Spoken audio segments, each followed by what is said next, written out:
what's up? I'm Colleen and welcome to my channel. I've never met a sparkle that I didn't like and a bully that I did, because being mean is not cool. Awesome people are not mean, so be kind all the time. So welcome to another edition of Friday Frights, and for this episode I thought I would talk about the legend of the ghost light.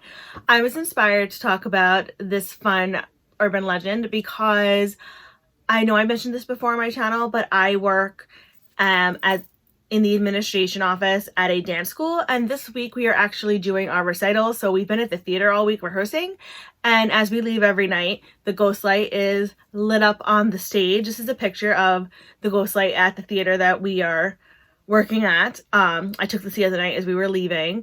It's just really fun, and I think it's just such a cool little superstition that theaters have, and there is something very spooky about theaters with the ghost light. Theaters, I feel like, are just haunted. I feel like there's a lot of energy in them, and I think that theater urban legends and folklore are really fascinating to read about. So aside from talking about the history and where the ghost light comes from, I'm definitely going to mention a few haunted theaters as well in this episode, because we love ghosts and the supernatural on this channel, so obviously. So anyway, I'm going to stop rambling and let's get into talking about the ghost light and how I got this lovely makeup look.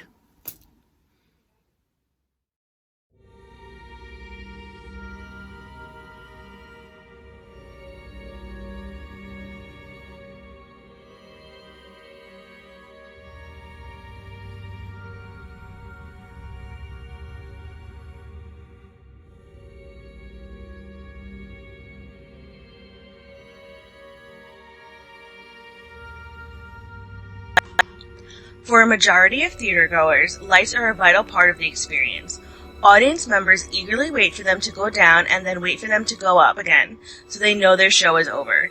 Even theater marquee lights attract tons of tourists just hoping to get a glimpse of the excitement.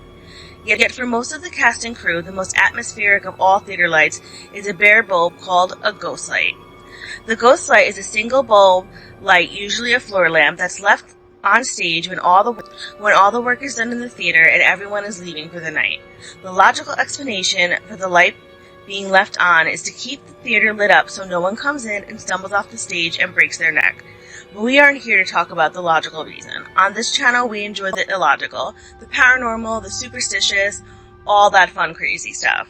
So the superstitious reason is that theaters tend to be inhabited by ghosts, whether it's ghosts of old actors or people who used to work in the building. The ghost lights are supposed to keep those ghosts away so they don't get mischievous while everyone else is gone, or they're to allow its deceased residents to perform or enjoy shows after the living have closed up, thus appeasing them and preventing them from cursing the theater or sabotaging the current production. Since most theaters are thought to be haunted, I'm going to talk about a few haunted theaters just because I think that it's pretty interesting. The first theater is the Palace Theater. The Palace Theater has 2 seats permanently bolted open to provide seating for their theater ghosts. The Adelphi Theater hosts the ghost of melodrama actor William Terrace, who was fatally stabbed on his way into the theater in December of 1897. But apparently the most haunted theater in the world is the Theatre Royal, Drury Lane. This theater is the oldest working theater in London. Although the present building dates from 1812, the first theater on site was founded in 1663. Because of its age, many phantoms are known to lurk in its wings. There is a ghost. One of the ghosts is a ghost of Joseph Grimaldi. He almost single-handedly laid the foundations of the pantomime tradition. The character of the white-faced, innocent rogue that he created became so universally popular that clowns are still known as Joeys in honor of him. Although he died in 1837, his ghost has returned many times and is renowned for administering his mischievous kick. Actors, cleaners, and ushers have all been on the receiving end of his spectral boot. One of Grimaldi's final wishes was that his head be severed from his body prior to burial. This dark request was apparently carried out, and this might account for the disembodied white face which has been seen floating around the theater. Another clown known to haunt the theater is Dan Leno. Unfortunately, at the height of his popularity, Leno went mad and died in 1904 at the age of 43. His ghost, however, refuses to leave the spotlight behind and often returns for an encore performance. Leno suffered badly from incontinence and used to disguise the odor with perfume. Actors on stage might not see his ghost, but after detects his invisible presence as his passage is marked by the smell of lavender left hanging in the air. Actors have also said, as they pass what was once Leno's dressing room, they've heard a rhythmic drumming sound emanating from the room. This is believed to be the sound of his ghost rehearsing his famous clog dancing routine. But the theater's most famous ghost is that of the so-called Man in Grey, the limping apparition of a young man in a powdered wig with a white shirt, gray riding cloak, and a three-cornered hat. He appears during the hours of daylight and seldom digresses from a time-worn route. He materializes on one side of the upper circle, crosses to the other side, where he shocks witnesses by melting into the wall.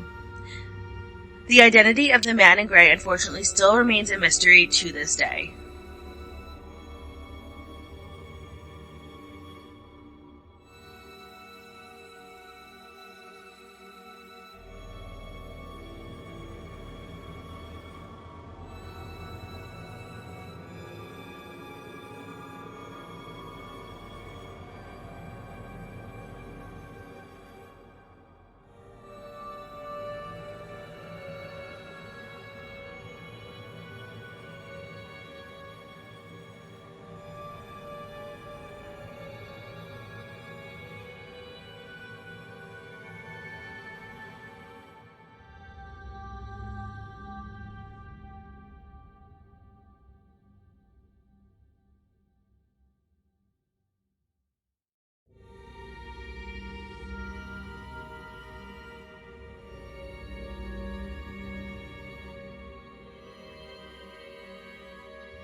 So anyway, that is all I have for you on the Ghostlight and a few haunted theaters. Let me know what you thought. Let me know if you guys believe in the superstition of like why they leave the ghost light on. Let me know if you've ever encountered any spirits or paranormal entities in a theater that you've been in. Like, I just think it's interesting. I don't believe I have, that I know of. I don't think so, and I've gone to this theater a few times, knock on wood. If, because I said that, like I jinxed myself, I will let you know. I'll give you an update. Yeah, so just let me know. I always love hearing what other people have to say about the supernatural and the topics that I bring up. So definitely feel free to leave a comment below. If you're interested in finding out more about the Ghostlight and haunted theaters, I will list everything that I used for the information for this video below in case you want to click on it and find out more. So anyway, my celestial cupcakes, that is it for this video. So if you liked this video, please feel free to give it a like. If you really like this video, please feel free to subscribe. If you want to do neither one of those things, that is totally fine. And I thank you so much for stopping by and spending this minute with me. I really appreciate it. I will still send you tons of happy thoughts and positive vibes your way just for stopping by. So thank you.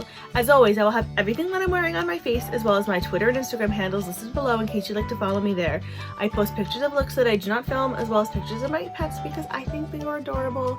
But of course, we are all biased when it comes to our fur babies, but oh well. So anyway, from one makeup lover to another, I hope you guys have a fantastic day, and always stay gay. Remember, be you, do you, love you. Bye!